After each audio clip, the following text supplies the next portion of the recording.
400 BC करके आए होंगे, आप नॉन सीरियस होंगे और हम पे ठोक रहे हैं। गुजरात से आए, गुजरात चले जाएंगे।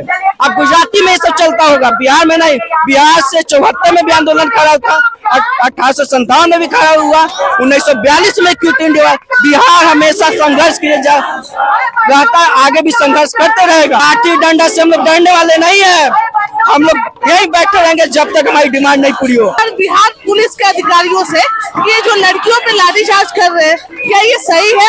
कि बस एक ही मांग, री एग्जाम। कोई राजनेता कुछ नहीं करते, हम तो राजनेता से यही मांग करेंगे कि उन लोग यहाँ क्यों आ रहे हैं, उन लोग बीपीएससी दफ्तर के सामने जाए और रखे बातें को। मैं इस वक्त मौजूद हूँ बिहार की राजधानी पटना के गर्दनीबाग में धरना स्थल पर, जहां पर 70वें बीपीएससी एग्जाम में जिस तरीके की धांधली को लेकर के अभ्यर्थी जो लगातार री एग्जाम की मांग कर रहे हैं और पिछले कई दिनों से, और यूं कहे कि एक सप्ताह से ज्यादा दिनों से यहाँ पर लगातार प्रोटेस्ट कर रहे हैं आयोग के खिलाफ में।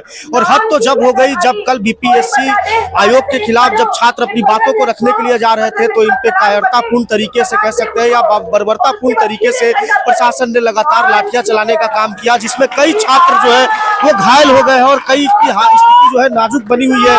कई ऐसे छात्र भी यहाँ पे आपको नजर आएंगे जो कि बिना अन्न और जल के अनशन पे बैठे हुए हैं, वो री एग्जाम की बात तो कर रहे हैं, लेकिन इनकी बात को मानने के लिए कोई सरकार की तरफ से कोई डेलीगेशन अभी तक नहीं आया है। हालांकि कुछ दिन पहले यहाँ पर नेता प्रतिपक्ष तेजस्वी प्रसाद यादव भी छात्रों के समर्थन में आए थे और लगातार 2 दिन से पप्पू यादव जो पूर्णिया के सांसद है, वो उन्होंने भी अपना समर्थन दिया। लेकिन छात्रों का ये कहना है कि जो भी राजनेता है वो हमारे यहाँ क्यों आते हैं, अगर उन्हें जाना ही है तो बीपीएससी आयोग के पास जाइए, वहाँ हमारी बातों को रखिए। लगातार उत्साह जो है छात्रों का जो है आप देख सकते हैं 7वें आसमान पे। और इनका ये कहना है कि जिस तरीके से 1857 के अंदर अंग्रेजों के खिलाफ, हुकूमत के खिलाफ बिहार से एक क्रांति उठी थी, उसके अलावा साल 1942 में जिस तरीके से क्रांति में बिहार का योगदान रहा, उसके अलावा जननायक कर्पूरी ठाकुर ने जिस तरीके से छात्र आंदोलन, संपूर्ण क्रांति आंदोलन का जो नाम दिया गया था, उसी की धारा पे ये 2024 के अंदर बीपीएससी एग्जाम को लेकर के ये आंदोलन आगे बढ़ने का काम कर रही है। और इनका ये भी एक कहना है कि जिस तरीके से बिहार के अंदर लगातार कोई भी पेपर लीक होते रहते हैं, इसमें आयोग की कमी को न दिखा करके छात्रों को हमेशा निशाना बनाया जाता है, चाहे वो आरआरबी हो या एनटीपीसी का एग्जाम हो। अन्यथा बिहार से संबंधित कई बीपीएससी के पेपर जो लगातार लीक होते रहे। ऐसे में हम छात्रों के पास जाएंगे और उनसे हम जानने का प्रयास करेंगे कि किस तरीके से वो अपनी लड़ाई लड़ रही है, किन किन को उनको समर्थन, किन्हें उनका समर्थन प्राप्त है। इसके अलावा एक सबसे बड़ी बात मैं आपको बता देना चाहता हूं कि सोनू कुमार जो कि बीपीएससी के अभ्यर्थी थे, उन्होंने सुसाइड कर लिया। और इन छात्रों का ये कहना है कि सोनू कुमार दबाव में आकर के सुसाइड कर लिया और आयोग के जो चेयरमैन है मनु भाई, उनके ऊपर हत्या का मुकदमा दर्ज होना चाहिए, क्योंकि यह एक सुसाइड नहीं बल्कि एक हत्या है। लेकिन जहां तक की अगर मैं बात करूं तो बिहार के अंदर इस तरीके से लगातार नीतीश कुमार की सरकार के खिलाफ में छात्रों का आक्रोश जो है लगातार बढ़ने का काम कर रहा है। यह आने वाले में कई दिशा संकेत तय कर सकता है। बीपीएससी भवन का जब घेराव करने के लिए, आयोग का घेराव करने के लिए गए, तब ये अभ्यर्थी भी वहां पे मौजूद थी और पुलिस, जो पुरुष पुलिस जो होते हैं, उन्होंने इनके ऊपर भी लाठियां चलाने का काम किया है। तो हम इनसे बात करेंगे कि आखिरकार किस तरीके से इनका जो है दिन गुजर रहे हैं। 8 दिन से लगातार ये लोग यहाँ पे हैं, लगातार 8 दिन से आप लोग यहाँ पे हैं, उसके बावजूद भी सरकार ने अभी तक सुनी नहीं। एक लड़का भी सुसाइड कर लिया और अरेस्टिंग की भी बात आ रही है, तो कितने दिन तक आप लोग यहाँ पे रहेंगे? यहाँ पे तो जब तक हम लोग की मांग पूरी नहीं हो जाएगी तब तक रहेंगे। तो कल जब प्रशासन ने आपके ऊपर डंडे चलाने का काम किया, तो प्रशासन को आपने कहा नहीं या लोगों ने कहा नहीं कि भाई महिला पुलिस को बुलाइए या फिर कुछ इस तरीके का? इतना पीटा कि हम लोग बोलने लायक ही नहीं छोड़ा, हम तो बेहोश हो गए थे। हॉस्पिटल में एडमिट हुए, मेडिसिन वगैरह लिए, सब कुछ कराया गया, उसके बाद होश आया तो हम देखे हॉस्पिटल में एडमिट हुए। आप लोगों के घर वालों का सपोर्ट आप लोगों को मिल रहा है जी? जहाँ मैं देख रहा हूँ कि सारे छात्र अभ्यर्थी है, मीडिया चैनल्स का सपोर्ट भी आपको मिल रहा है, लेकिन आपके घर वाले परिजन क्या सोचते हैं, क्या कहते हैं? कोई गार्जियन पहले सोचेंगे तो थोड़ा गुस्सा होंगे ही। क्या हम ये कह सकते हैं कि जिस तरीके से जननायक कर्पूरी ठाकुर ने संपूर्ण क्रांति आंदोलन, जो छात्र का सबसे बड़ा आंदोलन हुआ था, उसकी राह पर दोबारा ये बिहार जा रहा है? हाँ, ये दूसरा आंदोलन है। दूसरा आंदोलन है, मतलब आप पीछे नहीं हटेंगे, आप लोग अपनी मांगों को मनवा कर। जब इतना पिटा गया, बेहोश हुए, फिर भी यहाँ देखिए आकर बैठे हुए हैं। अब तो हौसला और बड़ा हो गया हम सबका। डरना नहीं डरेंगे। अभी तक किसी राजनेता का सपोर्ट मिला आप लोगों को? सिर्फ पप्पू यादव आए थे, रात में भी आए थे, सोने की लड़की को लाठीचार्ज हुआ था, सुबह में भी आए हैं पप्पू यादव। तेजस्वी प्रसाद यादव भी आए थे, वो तो बहुत पहले आए थे। उन लोगों की तरफ से कोई आप लोगों को समर्थन की बात की गई या कुछ नहीं? कोई राजनेता कुछ नहीं करते। हम तो राजनेता से यही मांग करेंगे कि उन लोग यहाँ क्यों आ रहे हैं, उन लोग बीपीएससी दफ्तर के सामने जाए और रखे बातें को। हम लोग के पास अगर क्या कर रहे हैं, कुछ नहीं कर पा रहे हैं। बीपीएससी दफ्तर के पास जाए और अपना बात रखे, तभी कुछ होगा। यहाँ आने से कोई फायदा नहीं है, तो वो लोग आए ही नहीं। हम लोग यही कहेंगे। कितने लोग हैं आप लोग टोटल यहाँ पे? यहाँ देख लीजिए, आप ही अनुमान लगा लीजिए कितने लोग हैं। भीड़ का कमी तो नहीं है, भीड़ बढ़ ही रहा है। हम लोग आपके साथ में हैं, आप लोगों को नहीं, डरते नहीं है। 7-8 दिन हो गए आप लोगों को प्रोटेस्ट करते हुए। कल जिस तरीके से प्रशासन ने बर्बरतापूर्ण तरीके से लाठियां चलाने का काम किया, उसके बावजूद आप लोग यहाँ पे टिके हुए, क्या मांगे हैं और कितने दिन तक आप लोग लगातार लड़ेंगे? जब तक हमारी मांगे पूरी नहीं, जब तक हम लोग बैठे रहेंगे। हमें ये एक तरह से धांधली है। जब एक बार चेयरमैन ने बोल रखा है कि नॉर्मलाइजेशन नहीं होगा, एक बार 13 को एग्जाम होगा, फिर ये 4 को एग्जाम लेंगे। किस पैरामीटर पे दोनों का एग्जाम, दोनों क्वेश्चन सेम होगा? एक तरह से फिर तो नॉर्मलाइजेशन हो गया। जो चाह रहे थे वो हम चाह रहे हैं कि हमें फिर से एक साथ एग्जाम लिया जाए। हम लोग नॉर्मलाइजेशन नहीं चाहते और उसके लिए हम लोग पहले भी प्रोटेस्ट किए थे। जब तक इसको नहीं किया जाएगा, जब तक हम करते रहेंगे। ये सोनू कुमार जिन्होंने आत्महत्या कर ली, इन सारी चीजों को आकर के आप लोग कह रहे हैं, आपकी पूरी टीम कह रही है कि ये प्रशासन के रवैये और इस तरीके के रवैये के कारण उसने सुसाइड कर लिया। तो क्या इनको न्याय मिलने की उम्मीद है? इनके परिवारजनों से आप लोगों ने मिलने का काम किया? हम लोग बहुत लोग गए थे यहाँ से, बहुत लोग हम लोग डेलीगेट्स गए, उन मिले उनके परिवार से। और ये डिप्रेशन में इसने किया, एग्जाम दिया, फिर देखा कि फिर से कैंसिल, फिर से एग्जाम होगा। इसको लगा था कि एग्जाम कैंसिल हो जाएगा, फिर से वो एग्जाम देगा, लेकिन हुआ क्या? उसको लगा कि अब चेयरमैन, कल इसने नोटिस चेयरमैन ने परसों जारी किया, कल सब पे लाठियां पड़ी, उसके बाद इसने शाम में सुसाइड कर लिया। इसने डिप्रेशन का ये सारा जिम्मेदारी बीपीएससी पे जाता है, इसके रिस्पॉन्सिबिलिटी बीपीएससी को लेनी पड़ेगी। नहीं तो हम लोग जस्टिस चाहते हैं। इनके हत्या, ये एक तरह से हत्या मानिए आप, क्योंकि आप एक एग्जाम नहीं कंडक्ट करवा पा रहे हैं और उसके दबाव में स्टूडेंट ने सुसाइड किया है। इस पे और कुछ तो इसमें नहीं, इसमें एग्जाम के प्रेशर से उसने सुसाइड किया। क्योंकि आपका इससे पहले जो एग्जाम हुआ था T3 का, उसमें भी आपने खुद से कैंसिल किया, उसमें अपने लीक पाया गया। उसमें जो देखे हो कि इनका जो वहां से पेपर लेके गया, अब पेपर में आते और अगले दिन प्रिंट मीडिया पे मेरा एक सवाल है, जब 13 तारीख को एग्जाम हुआ, वो अगले दिन 14 तारीख को किस बिना पर उन्होंने बोला कि 100 से ऊपर कट ऑफ जाएगा? क्या उन्होंने पेपर सेट किया था? क्या वो इतने पढ़े लिखे हैं कि वो डिसाइड कर सकते हैं कि कट ऑफ कितना जाएगा? कोई डिसाइड कर सकता है कि कट ऑफ कितना जाएगा? प्रिंट, ऊपर से प्रिंट मीडिया का ये काम हुआ, उसने पॉजिटिव नहीं छापा, बस नेगेटिव छापा। ये बच्चे क्या है, यहाँ पे हमारा हाईकोर्ट भी क्या कहता है कि 100 गुनाहगार छूट जाए, लेकिन एक बेकसूर को बचाएंगे। यहाँ पे ये सब क्या गुनाहगार हैं? ये लोग बेकसूर नहीं है, इनका कोई डिमांड नहीं होगा। इनका भी तो कोई आए, सरकार के तरफ से आए या मन्नू भाई खुद है, उन पे तो खुद 420 का आरोप है। वो खुद 420 है, वो कैसे कर सकते हैं कि नॉन सीरियस है? आप 420 करके आए होंगे, आप नॉन सीरियस होंगे और हम पे ठोक रहे हैं। गुजरात से आए, गुजरात चले जाएंगे। अब गुजराती में ये सब चलता होगा, बिहार में नहीं। बिहार से 74 में भी आंदोलन खड़ा था, 1857 में भी खड़ा हुआ, 1942 में क्विट इंडिया। बिहार हमेशा संघर्ष किए रहता है, आगे भी संघर्ष करते रहेगा। हमें जब तक ये हम लोग का डिमांड नहीं पूरा होता, जब तक हम लोग बैठे रहेंगे। यहाँ से हम लोग लाठी डंडा से हम लोग डरने वाले नहीं है। हम लोग यही बैठे रहेंगे जब तक हमारी डिमांड नहीं पूरी हो। और ये चेयरमैन 420 चेयरमैन को इस्तीफा देना होगा। हम लोग बीपीएससी भ्रष्ट, अब क्या इसको भ्रष्ट पब्लिक सर्विस कमीशन बनाना चाहते हैं क्या? कि जो 420 को बैठा दिए हैं, 420 से इस्तीफा लेना चाहिए। इन पर फ्रॉड करके इन पे धारा लगा हुआ, IPC लगा हुआ है। ये लोग बीपीएससी का ये चेयरमैन बन जा रहे हैं कि किस बिना पे बने 420? ये लोग से इस्तीफा लेना चाहिए और हमारी डिमांड को पूरी करना चाहिए। ये स्टूडेंट जो है इसी दवा में सुसाइड किया, और कोई जो तैयारी का अचानक सुसाइड करने का क्या कारण है? और उससे पहले नोटिस, कल इसको जब लगा कि स्टूडेंट पे ऐसे हम लोग क्या ये है, कसाब है क्या कि हम लोग पे लाठियां पड़ा? कल कसाब हम लोग दिख रहे हैं। कसाब को तो आप लोग जेल में बैठा के खाना खिलाए, पानी पिलाए, तब आके उसको 2 साल बाद सुसाइड किए। हम लोग क्या है, अपना हक भी नहीं मांगे क्या? आप इलेक्शन में नहीं घूम रहे हैं?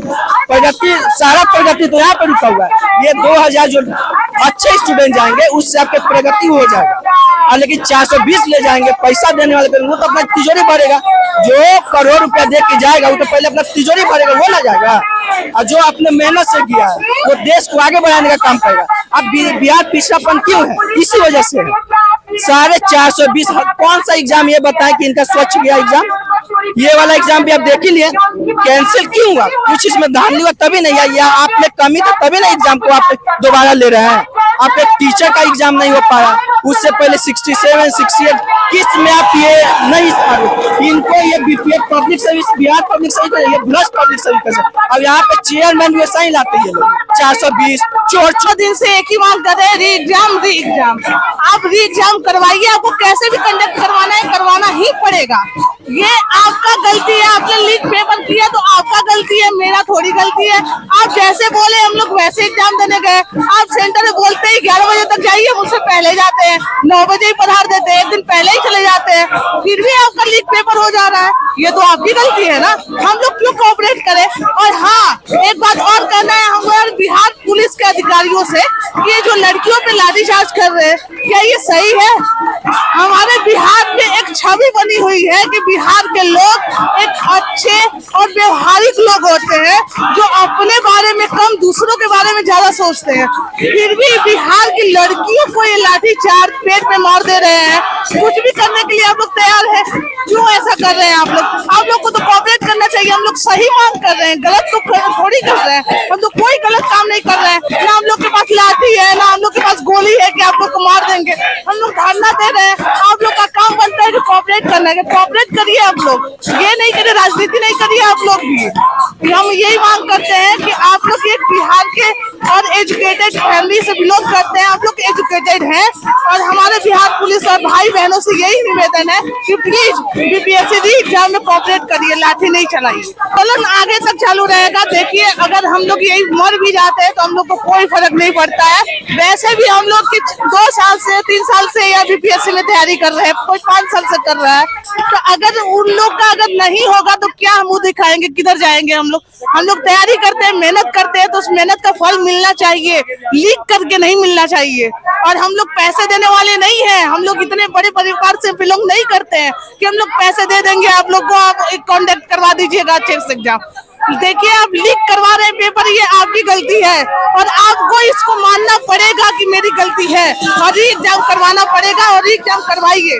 हम लोग यही बैठे रहेंगे जब तक आप लोग नहीं सुनिए।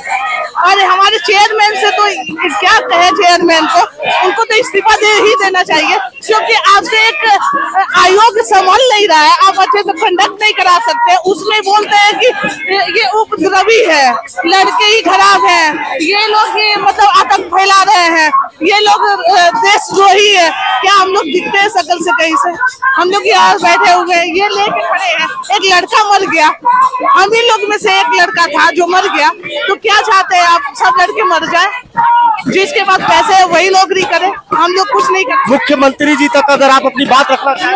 मुख्यमंत्री जी से यही है कि आप बहुत बेटी बचाओ बेटी पढ़ाओ और बेटियों के लिए बहुत सोचते हैं, एक बेटी का आग्रह भी सुन लीजिए, री एग्जाम करवा दीजिए। क्या आपको दिक्कत है री एग्जाम कराने में? फंडिंग मिला है ना, शिक्षा पे सबसे ज्यादा बजट पे शिक्षा पे पैसा मिला है, तो क्या दिक्कत है आपको? आपसे गलती हुई तो उसको सुधारिए, इसमें शर्म की कोई बात नहीं है। गलती सबसे होती है, हर राज्य में गलती हो रहा है, लेकिन सुधारा जा रहा है। तो आपसे भी यही निवेदन है हमारे सीएम नीतीश कुमार जी कि प्लीज हमारी मांगों को मांगिए और अच्छे से हम लोग को बीपीएससी कंडक्ट करवाइए। हम सब की बस एक ही मांग, री एग्जाम। और कल की घटना की बात करते हैं तो ये निस्संदेह जो हम लोग आजकल इतिहास में ही पढ़े हैं कि अंग्रेज बर्बरतापूर्ण हम पर अत्याचार करती थी, वह कल देखने को मिल गया। क्योंकि हम लोग सत्याग्रही हैं, हम लोग कोई उपद्रवी या आतंकवादी आतताई नहीं है। हम लोग उनसे हाथ जोड़ के निवेदन करने गए थे कि आप हमसे बात कीजिए, संवाद कीजिए, आप हमारी बातों को एक बार सुनिए तो सही, हम क्या चाहते हैं। लेकिन वो हमें सुनना तक नहीं, हमसे बात तक नहीं की और हाथ जोड़े हुए थे फिर भी आ करके आक्रमण किए हम पर और हम लोग को पीटने का काम किए। ऐसा लग रहा है जैसे हम लोग यहाँ के नागरिक नहीं है, हम इस सरकार के लोग नहीं है। सरकार हमारे साथ अन्याय कर रही है और ये अन्याय के खिलाफ ही ये आवाज है। हम लोग बस एक कर रहे हैं कि हम लोग को री एग्जाम लीजिए, न्याय कीजिए। आप जो 2 एग्जाम ले रहे हैं, 2 पेपर होगा, इससे कट ऑफ 2 बनेगा, नॉर्मलाइजेशन होगा, तो किसी न किसी ग्रुप के बच्चे के साथ अन्याय होगा।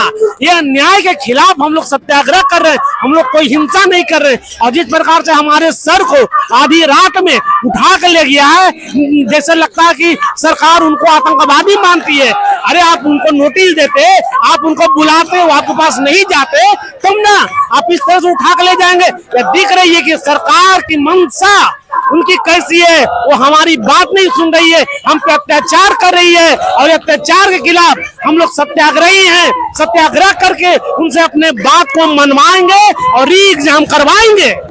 एग्जाम की मांग तो क्या सरकार की तरफ से कोई संवाद स्थापित करने की कोशिश की गई, आप लोगों से बातचीत करने की कोशिश की गई सरकार की तरफ से? यही तो सरकार की ओर से नहीं, कल 8वां दिन था, हम लोग को लगा कि कोई तो आएगा प्रतिनिधि, कोई तो हम लोग को हाल चाल लेगा।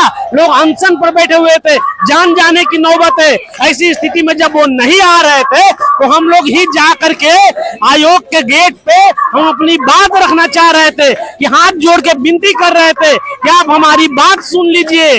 और लेकिन उन्होंने नहीं सुना और हम पर इस तरह से आक्रमण करके हम लोग को वहां से भगाने का काम किया। उनकी संदेह वो सुनना नहीं चाहते, लेकिन हम कह देते हैं कि वो जो ये सरकार गूंगी बहरी हो चुकी है, उनको सुना के रहेंगे। हम लोग यहाँ से हिलेंगे नहीं, चाहे जितना दिन तक सत्याग्रह करना पड़े हम लोग करेंगे और लड़ेंगे और जीतेंगे। रोहित सर हैं, BCW के अध्यापक हैं, वो लीड कर रहे थे बच्चों को ले जाकर, और बच्चे इस तरह से हाथ जोड़कर जा रहे थे और एक क्यू में जा रहे थे और सबने देखा और जाकर हाथ जोड़कर ही इसी पोजीशन में बैठे हुए थे।